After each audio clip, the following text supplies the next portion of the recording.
Assalamualaikum warahmatullahi wabarakatuh. Puji syukur mari kita panjatkan kepada Allah Subhanahu wa taala atas nikmat dan karunia-Nya sehingga kami dapat mempresentasikan hasil diskusi kelompok kami dan kalian dapat menonton hasil diskusi kami. Salawat serta salam tak lupa kami curahkan kepada baginda Nabi Muhammad Sallallahu Alaihi Wasallam. Apa kabar semuanya? Saya yakin kalian baik-baik saja. Oh ya, jangan lupa stay safe ya. Perkenalkan, kami dari kelompok 5 akan mempresentasikan pengelolaan kelas dan laboratorium. Saya Rengaga Bintang dan kami beranggotakan 4 orang, yakni Marsha Rianita Simanulang, Liris Karlina, Amelia Ivana Resti, dan Dinda Pramestia Sailendra. Oke, langsung saja kami akan memaparkan materi pertama yang akan dipaparkan oleh rekan saya. Check it out.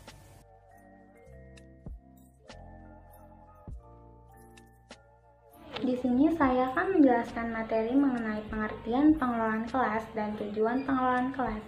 Pengertian pengelolaan kelas adalah usaha yang diarahkan untuk menciptakan, memelihara, dan mengembangkan suasana belajar yang kondusif dan menyenangkan, serta dapat memotivasi siswa untuk belajar dengan baik sesuai dengan kemampuannya. Selanjutnya yaitu, dengan kata lain, pengelolaan kelas merupakan usaha dalam mengatur segala hal dalam proses pembelajaran, seperti lingkungan fisik dan sistem pembelajaran di kelas. Selanjutnya yaitu, pembelajaran yang efektif membutuhkan kondisi kelas yang kondusif. Kelas yang kondusif adalah lingkungan belajar yang mendorong terjadinya proses belajar yang intensif dan efektif. Strategi belajar apapun yang ditempuh oleh guru tidak akan menjadi efektif jika tidak didukung oleh iklim dan kondisi kelas yang kondusif. Selanjutnya yaitu pengertian pengelolaan kelas menurut para ahli. Menurut Windsor, pengelolaan kelas adalah cara-cara yang ditempuh oleh guru dalam menciptakan lingkungan belajar agar tidak terjadi kekacauan dan memberikan kesempatan kepada siswa untuk mencapai tujuan akademis dan sosial. Selanjutnya yaitu menurut Weber, pengelolaan kelas dapat diklasifikasikan ke dalam 2 pengertian, yaitu pendekatan otoriter dan pendekatan permisif. Pendekatan otoriter adalah kegiatan guru untuk mengontrol tingkah laku siswa. Guru berperan menciptakan dan memelihara aturan kelas melalui penerapan disiplin yang ketat. Sedangkan berdasarkan pendekatan permisif, pengelolaan kelas adalah upaya yang dilakukan oleh guru untuk memberikan kebebasan untuk siswa melakukan berbagai aktivitas sesuai dengan yang mereka inginkan.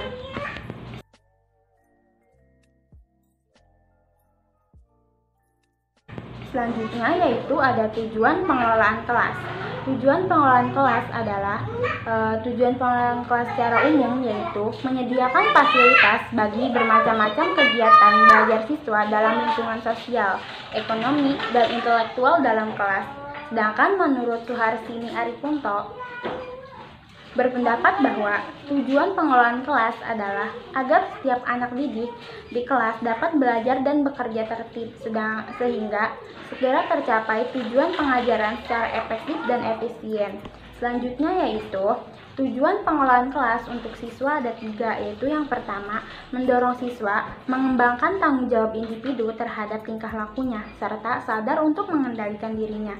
Yang kedua yaitu membantu siswa mengerti akan tingkah laku yang sesuai dengan tata tertib kelas, dan melihat atau merasakan teguran guru sebagai suatu peringatan dan bukan suatu kemarahan. Yang ketiga yaitu menimbulkan rasa kewajiban melibatkan diri dalam tugas serta bertingkah laku yang wajar sesuai dengan aktivitas-aktivitas kelas. Selanjutnya yaitu tujuan pengelolaan kelas untuk guru. Ada 3 yaitu yang pertama mengembangkan pengertian dan keterampilan dalam memelihara kelancaran penyajian dan langkah-langkah pengajaran secara tepat dan baik. Yang kedua yaitu memiliki kesadaran terhadap kebutuhan siswa serta mengembangkan kebutuhannya di dalam memberikan pengalaman yang jelas. Yang ketiga yaitu memberikan respons secara efektif terhadap tingkah laku siswa. Sekian akan diteruskan oleh teman saya.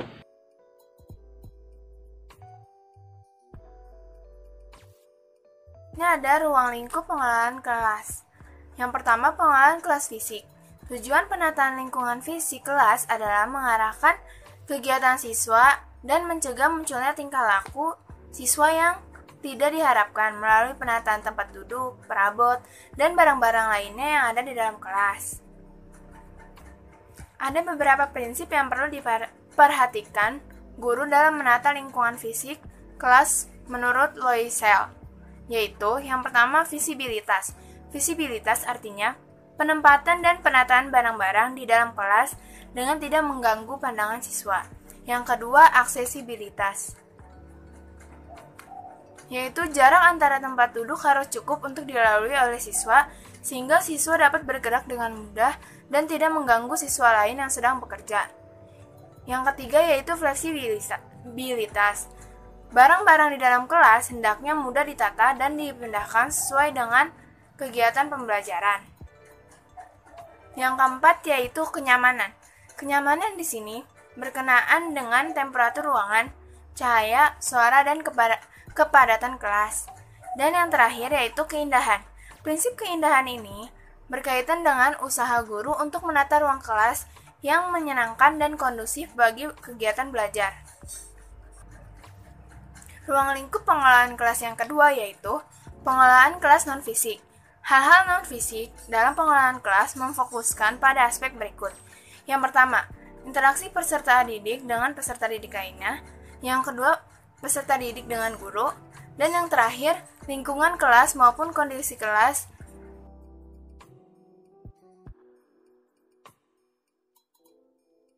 Faktor-faktor penghambat pengelolaan kelas. Menurut Nuraini Rustaman, ada 3 faktor penghambat pengelolaan kelas, yaitu yang pertama ada faktor guru, faktor teman, dan faktor keluarga. Di sini saya akan menjelaskan tentang faktor guru, yaitu ada 4. Tipe kepemimpinan guru yang otoriter dan kurang demokratis akan menumbuhkan sikap positif atau agresif dari siswa. Kedua sikap ini akan menimbulkan masalah dalam pengelolaan kelas. Yang kedua, format belajar mengajar yang monoton atau tidak bervariasi akan menimbulkan kebosanan bagi siswa. Yang ketiga, terbatasnya pengetahuan guru tentang pengelolaan kelas, baik yang sifatnya teoritis maupun pengalaman praktis. Yang keempat, terbatasnya kemampuan guru untuk memahami tingkah laku siswa dan latar belakang siswa disebabkan guru tidak tahu caranya atau guru terlalu sibuk.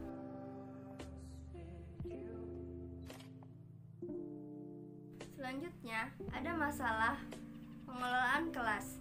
Menurut Louis Johnson and Mary mengemukakan 6 kategori masalah kelompok dalam pengelolaan kelas. Yang pertama, kelas kurang kohesif, misalnya perbedaan jenis kelamin, suku, dan tingkatan sosioekonomi. Yang kedua, kelas mereaksi negatif terhadap salah seorang anggotanya, misalnya mengejek anggota kelas yang dalam pengajaran seni suara menyanyi dengan suara sumbang. Yang ketiga, membesarkan hati anggota kelas yang justru melanggar norma kelompok, misalnya pemberian semangat kepada badut kelas. Yang keempat, kelompok cenderung mudah dialihkan perhatiannya dari tugas yang tengah digarap. Yang kelima, semangat kerja rendah, misalnya semacam aksi protes kepada guru karena menganggap tugas yang diberikan kurang adil. Dan yang keenam, kelas kurang mampu menyesuaikan diri dengan keadaan baru, misalnya gangguan jadwal atau guru kelas terpaksa diganti sementara oleh guru lain.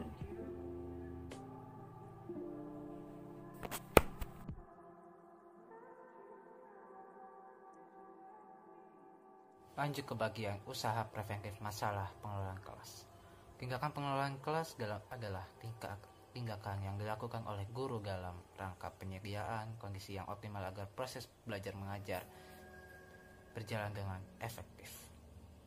Tindakan guru tersebut dapat berupa tindakan pencegahan, yaitu dengan cara jalan menyediakan kondisi baik fisik maupun sosio-emosional sehingga terasa benar oleh peserta didik, terasa kenyamanan dan keamanan untuk belajar.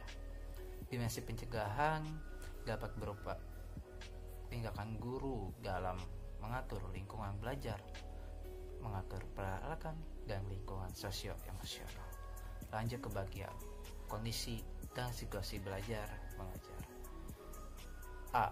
Kondisi fisik dapat berupa ruangan tempat berlangsungnya proses belajar mengajar, pengaturan tempat duduk, ventilasi dan pengaturan cahaya, dan pengaturan penyimpanan barang-barang. Yang selanjutnya B. Kondisi sosial emosional dapat berupa kepemimpinan, sikap guru, suara guru, dan pembinaan rapor. Selanjutnya yaitu C, yaitu kondisi organisasional dapat berupa penggantian pelajaran, guru yang berhalangan hadir, masalah antar peserta didik, dan upacara bendera. Next, yaitu disiplin dan tata tertib.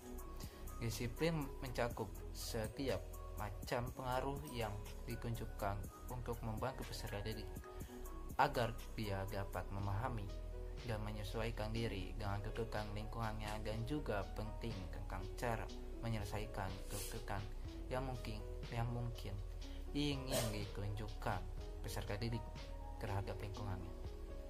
Dengan disiplin, para peserta didik bersedia untuk tunduk dan mengikuti peraturan tertentu dan menjauhi larangan tertentu.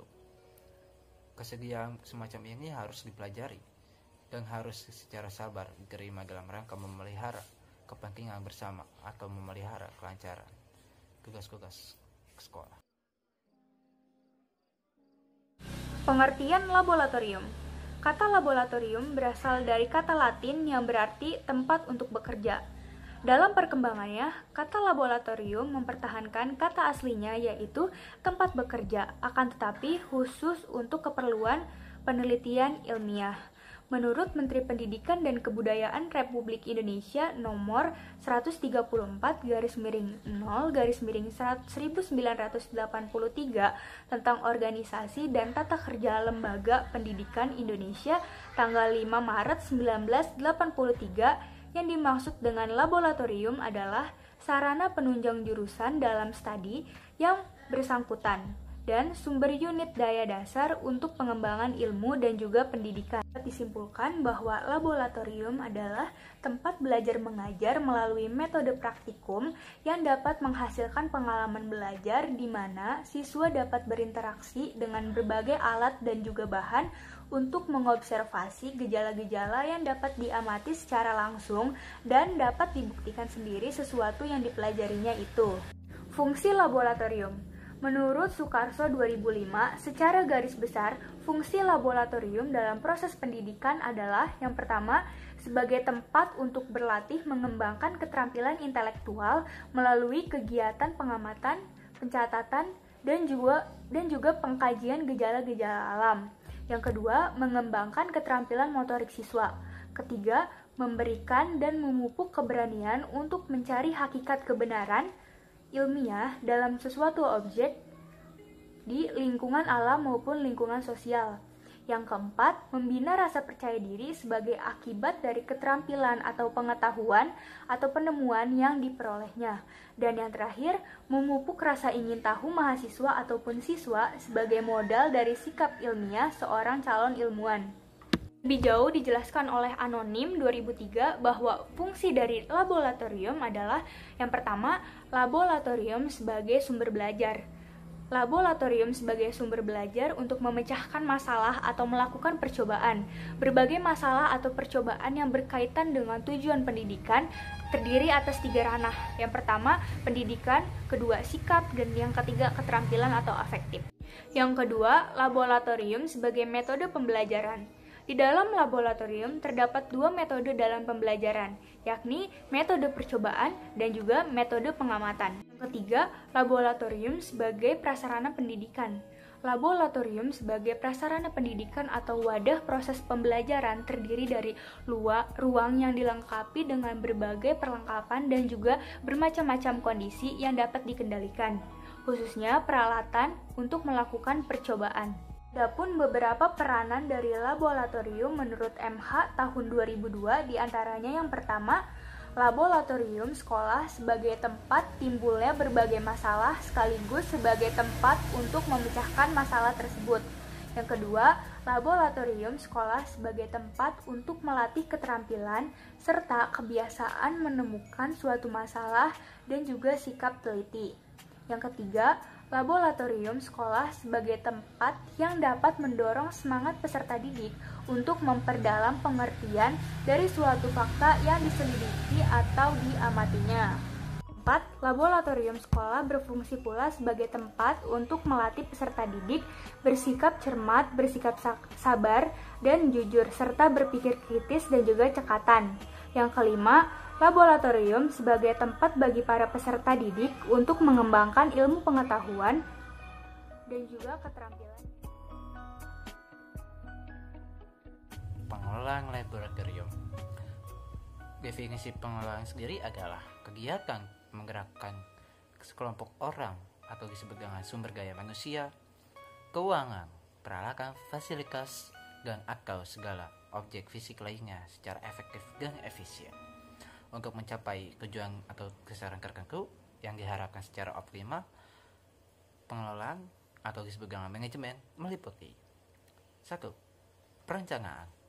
Perencanaan merupakan sebuah proses pemikiran yang sistematis, analitis, logis tentang kegiatan yang harus dilakukan, langkah-langkah, metode, sumber daya manusia, tenaga, dan dana yang dibutuhkan untuk mencapai tujuan yang telah ditentukan secara efektif dan efisien. Perencanaan ini dimaksudkan untuk merencanakan konsep dari suatu laboratorium itu sendiri. Kedua, penataan. Kata lengkap peralatan adalah suatu bentuk usaha pengaturan penempatan peralatan di laboratorium sehingga laboratorium tersebut berwujud dan memenuhi persyaratan untuk beroperasi. Tujuan kata lengkap laboratorium yakni 1. Mengurangi hambatan dalam upaya melaksanakan suatu pekerjaan yang menjadi tanggung jawabnya. Yang kedua yaitu memberikan keamanan dan kenyamanan bagi pengguna atau pekerja atau operator. Yang ketiga yaitu memaksimalkan penggunaan peralatan. Yang keempat yaitu memberikan hasil yang maksimal dengan pendanaan yang minimal. Yang 5 yaitu mempermudah pengawasan. Yang ketiga yaitu pengadministrasian atau disebut dengan inventarisasi. Pengadministrasian sering juga disebut dengan kegiatan menginventaris. Inventaris adalah suku kegiatan atau dan usaha untuk menyediakan catatan tentang keadaan semua fasilitas barang-barang yang dimiliki oleh sekolah. Dengan kegiatan inventarisasi yang memadai akan dapat diperoleh pedoman untuk mempersiapkan anggaran atau mempersiapkan kegiatan pada tahun yang akan datang. Inventarisir juga akan mempermudah untuk mengetahui di mana suatu peralatan akan ditempatkan. Dengan demikian akan mempermudah pengontrolan seperti terhadap kehilangan yang disebabkan oleh kecerobohan atau kecurian. Keempat yaitu pengamanan, perawatan, dan pengawasan. Pengamanan, perawatan, dan pengawasan merupakan tanggung jawab bersama baik pengelola maupun pengguna. Mengatur dan memelihara laboratorium merupakan upaya agar laboratorium selalu tetap berfungsi sebagaimana mestinya. Sedangkan upaya keselamatan kerja mencakup usaha untuk selalu mencegah kemungkinan terjadinya kecelakaan kerja di laboratorium dan penanganannya bila terjadi kecelakaan. Usaha yang dilakukan untuk memelihara kelancaran penggunaan laboratorium antara lain 1. Jadwal penggunaan laboratorium yang jelas. Yang kedua yaitu tata tertib laboratorium yang dilaksanakan dengan tegas.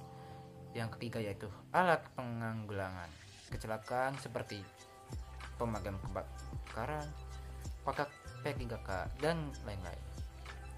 Dan untuk pengawasan biasanya hanya dilakukan oleh para pengelola laboratorium yang yang memiliki pemahaman dan keterampilan kerja di laboratorium.